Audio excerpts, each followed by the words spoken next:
Ukraine के मारियापुल पर रूस ने कब्जे का दावा किया है। माना जा रहा है कि पुतिन के बेहद करीबी रमजान कादिरोव के लड़ाकों की वजह से ही मारियापुल जैसा शहर रूस के कब्जे में आ चुका है। जश्न की ऐसी तस्वीरें सामने आई हैं जिसमें कादिरोव के लड़ाके रूसी सेना के साथ मिलकर जीत का जश्न मनाते दिख रहे हैं। क्या है सच्चाई, ये रिपोर्ट देखिए।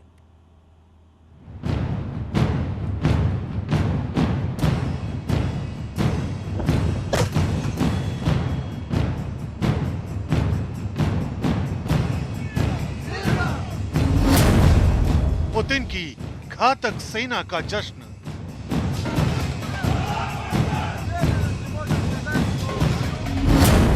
मारियापुल पर कब्जे का जश्न।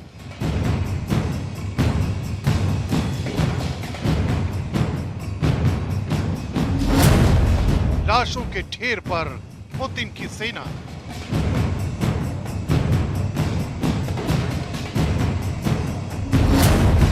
मारियापुल में मौत वाली साजिश का आखिरी दांव। ये उसी मारियापुल में हुई तबाही की तस्वीरें हैं जहां अब रूस ने कब्जे का दावा किया है।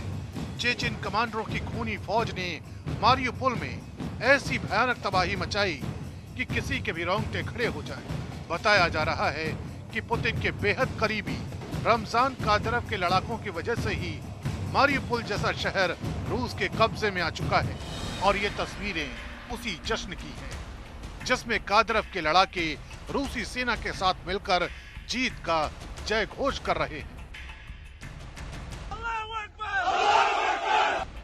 मारियापुल में मौत वाली साजिश का ये आखिरी दांव पुतिन के इशारे पर ही चला गया है। खुद चेचेन कमांडर इस बात को कबूल कर रहे हैं कि मारियापुल में जिस तबाही और सफाई का हुक्म मिला था अब उसे पूरा किया जा चुका है। Уверенности можем сказать, что Мариуполь город полностью очищен со стороны Азовстали. Это административное здание Азовстали. Спецоперация по уничтожению и очистке. मारियापुल पर कब्जे के लिए रूसी सेना और चेचेन कमांडरों ने इस बार उस अज़ोवस्ताल स्टील प्लांट को अपने निशाने पर लिया जहां यूक्रेन के बचे हुए सैनिक छिपे हुए थे।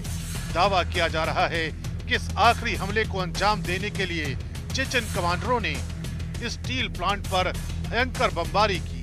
इस दौरान रूसी सेना के टैंकों ने यूक्रेन के सैनिकों पर किसी भी तरह का रहम नहीं बरता। कई घंटों तक चली इस कार्रवाई में तबाही और बर्बादी की ऐसी तस्वीरें सामने आई जिन्हें देखकर किसी का भी कलेजा कांप सकता है। मारियापुल में हुई इस भयानक तबाही ने एक बार फिर ज़ेलेंस्की को मदद मांगने पर मजबूर कर दिया। ज़ेलेंस्की की चिंता उन 1 लाख से ज्यादा आम नागरिकों को लेकर है जिनके अभी भी फंसे होने का दावा किया जा रहा है। 20 тисяч заблоковані в цілому в Маріуполі мирних жителів. Щодо гуманітарних коридорів, які ведуть до вивезення цих людей, працюємо постійно і постійно хтось когось вдається вивезти. Останній час росіяни блокують цей процес.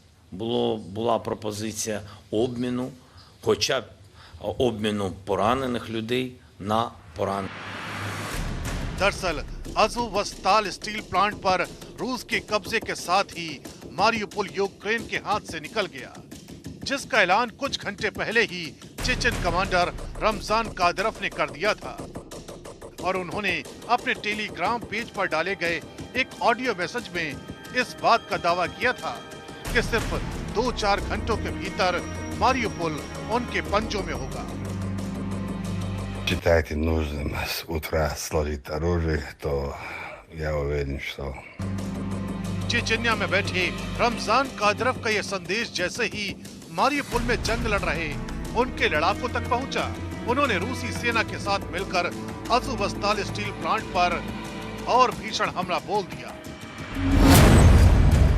स्टील प्लांट की ऐसी घेराबंदी की गई कि वहां से जान बचाने के लिए छिपे यूक्रेन के सैनिकों का निकल पाना मौत को चकमा देने के बराबर हो गया। कादिरोव पहले से ही अपने लड़ाकों को ये बता चुके थे कि अज़ोवस्ताल स्टील प्लांट पर कंट्रोल से ही मारियापुल पर पूरी तरह से कब्जा हो पाएगा। क्योंकि वहां रूसी सेना और चेचन लड़ाकों की मार से बच गए यूक्रेन के सैनिक भागकर प्लांट में ही छिपे थे। यही नहीं, उनके साथ मारियुपोल में रहने वाले लोगों ने भी जान बचाने के लिए स्टील प्लांट का ही रुख किया था। इसीलिए करीब 1.5 महीने से ज्यादा वक्त तक मारियुपोल के अलग अलग हिस्सों में लड़ रहे रूस के सैनिकों और चेचन लड़ाकों ने अपनी पूरी ताकत अज़ोवस्ताल स्टील प्लांट की तरफ झोंक दी। प्लांट के अंदर छिपे यूक्रेन के सैनिकों को कई बार हथियार डालने की चेतावनी दी गई, लेकिन यूक्रेन की सेना ने हथियार नहीं डाले। उसके बाद अज़ोवस्ताल स्टील प्लांट पर भीषण हमले शुरू हो गए, जिससे स्टील प्लांट और उसके आसपास के इलाकों में तबाही मच गई। यूक्रेन के जिन सैनिकों ने वहां से भागने की कोशिश की, वो रूसी सेना और चेचन लड़ाकों के हमले में मारे गए।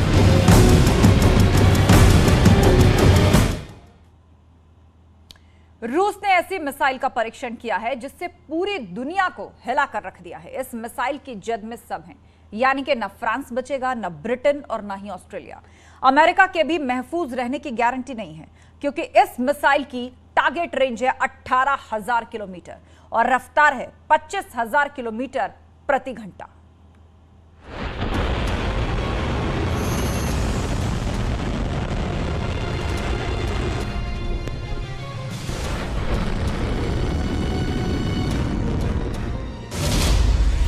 पुतिन ने फिर बढ़ाई बाइडेन की टेंशन। सबसे घातक मिसाइल टेस्ट से कांप उठा यूरोप।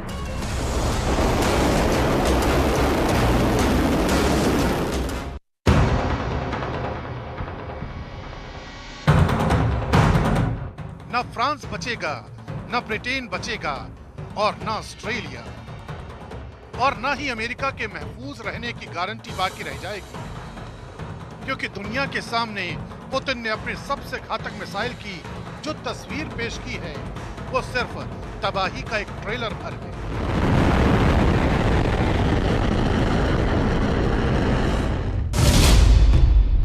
नाम सरमत उर्फ साटन 2। टारगेट रेंज 18,000 किलोमीटर, रफ्तार 25,000 किलोमीटर प्रति घंटा।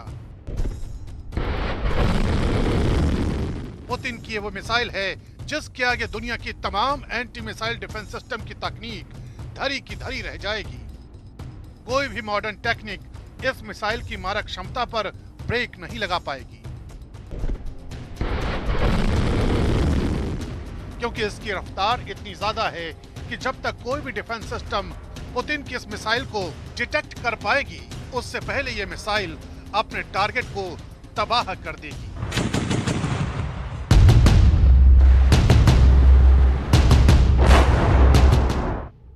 पुतिन अपनी सबसे घातक मिसाइल सैटर्न 2 का टेस्ट ऐसे वक्त में किया है जब वो खुद यूक्रेन युद्ध में उलझा है।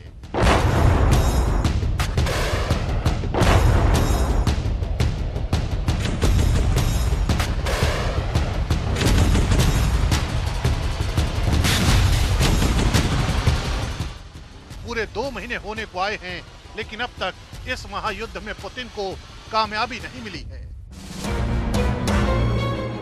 आशंकाएं परमाणु युद्ध छिड़ने की जताई जा रही हैं।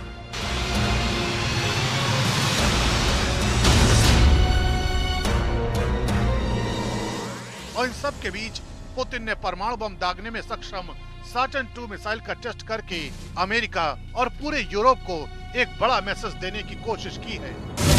Я поздравляю вас с успешным пуском межконтинентальной баллистической ракеты «Сармат». Это большое, знаменательное событие в развитии перспективных систем вооружений российской армии. रूस पर हमले की धमकी देने वाले अब 2 बार सोचेंगे। पुतिन का ये दावा यूं ही नहीं है, बल्कि इस दावे के पीछे इंटरकॉन्टिनेंटल बैलिस्टिक मिसाइल सैटर्न 2 की वो ताकत है जो दुनिया में से सबसे घातक हथियार की पहचान दिलाती है। करीब 18,000 किलोमीटर की मारक क्षमता वाली सैटर्न 2 के टारगेट रेंज में दुनिया के करीब करीब तमाम मुल्क आते हैं, चाहे वो अमेरिका हो, कनाडा हो, यूरोप में ब्रिटेन या फ्रांस या फिर ऑस्ट्रेलिया। कोई भी देश इसकी मारक क्षमता से दूर नहीं है। जिस वक्त साटन 2 का टेस्ट किया जा रहा था, उस वक्त पुतिन इसकी लाइव तस्वीरें देख रहे थे। रूस की ओर से दावा किया जा रहा है कि साटन 2 का टेस्ट पूरी तरह से कामयाब रहा। Задачи пуска выполнены в полном объеме.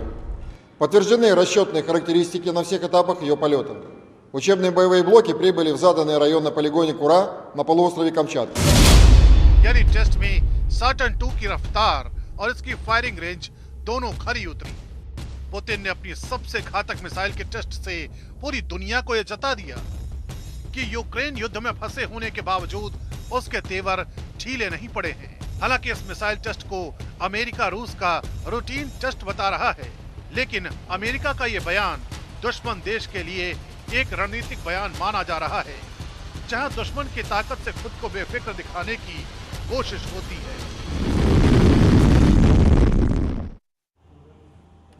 रूस से जंग लड़ते हुए ज़ेलेंस्की को 58 दिन बीत चुके हैं। इस दौरान उनकी सेना, उनकी जनता दोनों मैदान जंग में डटी रही। यूक्रेन को पश्चिमी देशों की खूब मदद भी मिली, हथियारों से लेकर आर्थिक मदद भी मिली, लेकिन अब ज़ेलेंस्की को मदद मिलनी बंद हो रही है। जर्मनी के चांसलर ने ऐलान किया है कि वो अब यूक्रेन को हथियार नहीं दे पाएंगे। जर्मनी ने ऐसा फैसला क्यों लिया, इस रिपोर्ट में देखिए।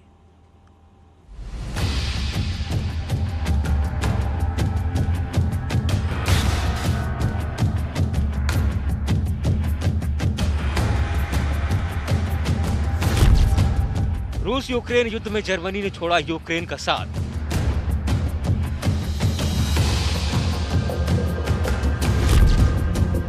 रूस के खिलाफ कड़े कदम नहीं उठा पा रहा है जर्मनी। यूक्रेन को हथियारों की मदद को लेकर धर्म संकट में फंसा जर्मनी।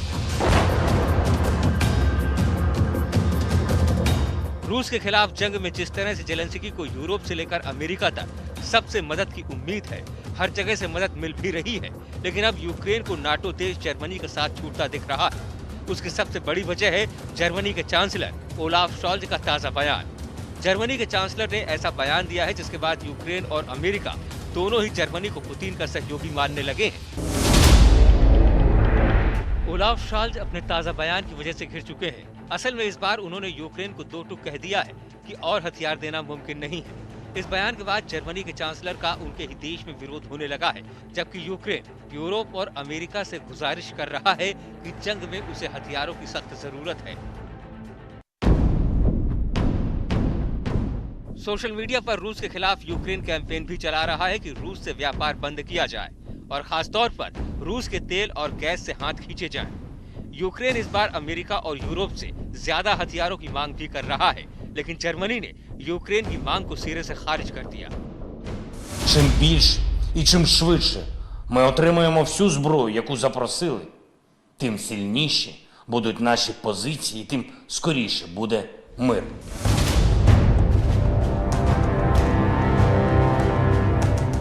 इतना ही नहीं, जर्मनी के चांसलर ने साफ कहा कि वो अपनी फौज के इस्तेमाल वाले जितने हथियार यूक्रेन को दे सकते थे वो दे चुके हैं। अब और हथियार देना मुमकिन नहीं है। दूसरी तरफ उन्होंने नाटो का रुख भी साफ किया। उन्होंने दोहराया कि यूक्रेन की जंग में नाटो शामिल नहीं होगा। उनकी दोनों ही बातें यूक्रेन को चुभने वाली थी। यूक्रेन ही नहीं, यूरोप के बाकी देशों और अमेरिका को भी ये तल्ख बयान चुभ गया। सवाल उठता है कि आखिर क्या वजह है कि जर्मनी के चांसलर को ऐसा बयान देना पड़ा। क्या रूस यूक्रेन के बीच युद्ध में जर्मनी का नुकसान हो रहा है? क्या युद्ध के बीच धर्म संकट में फंस गया है जर्मनी? क्या रूस यूक्रेन युद्ध में बलि का बकरा बन रहा है जर्मनी? जंग की शुरुआत से ही जर्मनी ने रूस को लेकर के कठोर रुख नहीं दिखाया। इसके पीछे की वजह है गैस। रूस से मिलने वाली गैस को जर्मनी की लाइफलाइन कहा जाता है। यही वजह है कि जर्मनी के अंदर कुछ लोग विरोध करें या फिर पश्चिमी देश, जर्मनी अब तक रूस को लेकर कठोर रुख नहीं दिखा सका।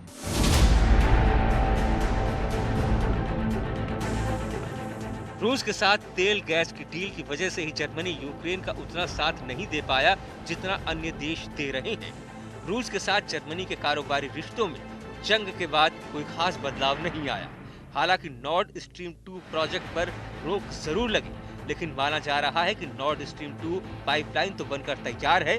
जब भी हालात बेहतर होंगे, जर्मनी उस पाइपलाइन के जरिए रूस से गैस मंगवा सकेगा। इसके साथ ही अभी तक जितना कारोबार रूस और जर्मनी के बीच हो रहा था, उसमें प्रतिबंधों के बावजूद कोई खास बदलाव नहीं हुआ। रूस से आने वाली कुछ चीजों पर जर्मनी ने बैन भी लगाया, लेकिन तेल और गैस की ऊंची कीमतों ने इंपोर्ट का बिल कम नहीं होने दिया। दावा है कि जर्मनी मोटे तौर पर 3 देशों से नेचुरल गैस मंगवाता है। इनमें रूस के अलावा नॉर्वे और हॉलैंड शामिल हैं। लेकिन 55% नेचुरल गैस की सप्लाई अकेले रूस से होती है, 31% नॉर्वे से और महज 13% हॉलैंड से। नॉर्वे और हॉलैंड के पास इतनी गैस नहीं है कि ये दोनों देश रूस की भरपाई कर पाएं। वहीं जर्मनी के कुछ अधिकारी रूस की गैस का विकल्प जल्द ढूंढने का दावा कर रहे हैं। माना जा रहा है कि कतर से नेचुरल गैस खरीदने के लिए जर्मनी लगातार बात कर रहा है। दावा भले ही हो, लेकिन कतर से ये बातचीत अब तक किसी नतीजे पर नहीं पहुंची है। बल्कि दावा तो ये किया जा रहा है कि अगर डील हो भी गई तो कतर से जर्मनी तक गैस पहुंचाने का रूट बनाने में ही सालों लग जाएंगे। मतलब साफ है कि तब तक रूस से नेचुरल गैस की सप्लाई बेरोक होती रहेगी। अब तक ये साफ नहीं हो पाया है कि जर्मनी केवल वक्त टाल रहा है या वो वाकई मजबूर है। ये तो पूरी दुनिया समझ रही है कि 55% नेचुरल गैस की भरपाई एक झटके में मुमकिन नहीं है, जो जर्मनी की दुखती रग है। लेकिन यूक्रेन को हथियार देने से इनकार करना शक पैदा करने वाला है।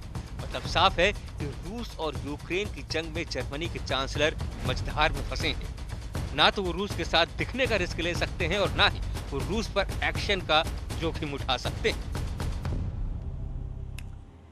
और वक्त एक ब्रेक का है, जल्द लौटेंगे, कहीं मत जाइएगा।